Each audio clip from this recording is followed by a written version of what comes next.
the slaughtering of, as he says, little fascists. Are my 4 innocent, beautiful children little fascists? Violence has been mainstreamed by the Democrat Party. It is not extremist, it is mainstream. And we need a moment of reckoning here. This has to stop. This cycle must end. Is any Democrat courageous enough to disavow violence? To call for individuals that espouse these things, like what happened to my family, or what's happening in Virginia, to call for those kind of candidates to step down? Will Democrats vote for that? Because if you're voting for that, then implicitly you're encouraging it, you're endorsing it. I don't want political violence. I want peace in my nation. I love this country. I want to be able to debate like Charlie did.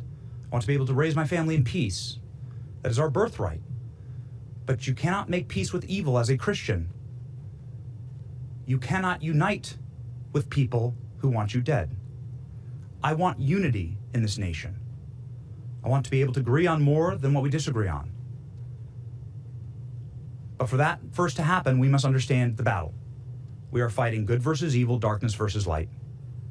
And good must conquer evil. Do not make peace with evil.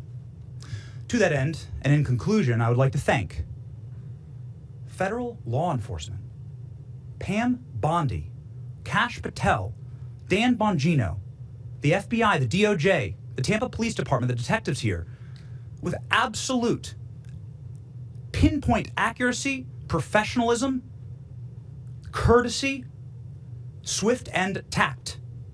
They were able to act instantly in order to make sure that my family was safe. Potentially to preserve the lives of my children. And they're doing that for families all around the country in many different ways. Every American should unite behind that cause. No matter who you are, you should say, this is a country where families should be able to raise their children safely, where people can have peaceful disagreements, where we can all live together under one American flag. I just want to profoundly thank the Trump administration and federal law enforcement and local law enforcement for saving my family. I will never forget it. It is the greatest goodness that has ever been done to me. And that is a thing that every American can get behind. The Trump administration making America safe again. God bless them. Thank you. We'll take, you have a few questions? Attorney General. Wait, I'll go left to right. Okay.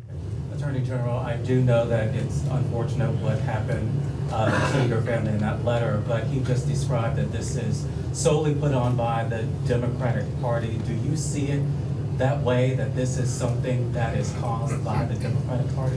No, and I just talked about what happened in Minnesota to a Democrat, what happened in Pennsylvania to a Democrat governor. No, this was a left-wing radical, absolutely. The same type of person who murdered and assassinated Charlie Kirk. That's what we're talking about here today. But it doesn't matter who you are. If you commit an act of violence, a written threat through the mail, we are going to find you. These men behind me are going to hunt you down and find you. This guy thought he got away with this, and he thought he could hurt Benny and his family, and it's not going to happen. We have open cases, other open cases all over this country, and we're going to find you. Any other question? Yes, hey. Attorney General, Sure. I have a couple questions. One is just about the case itself.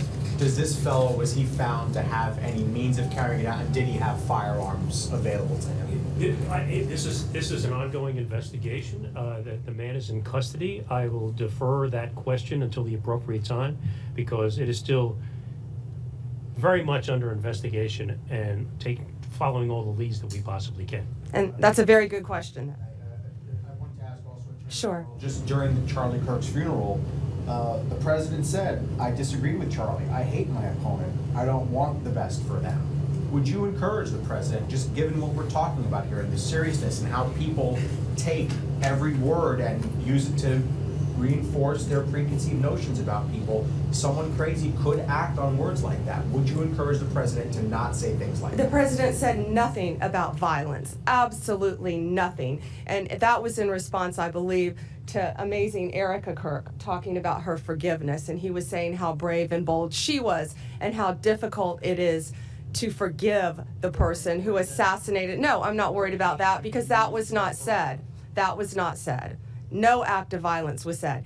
If anyone is sending a threatening communication through the mail, like they did to Benny Johnson, we're going to find them and we're going to prosecute them. It doesn't matter what side of the aisle you're on. Thank you all. Have a great weekend. Thank you.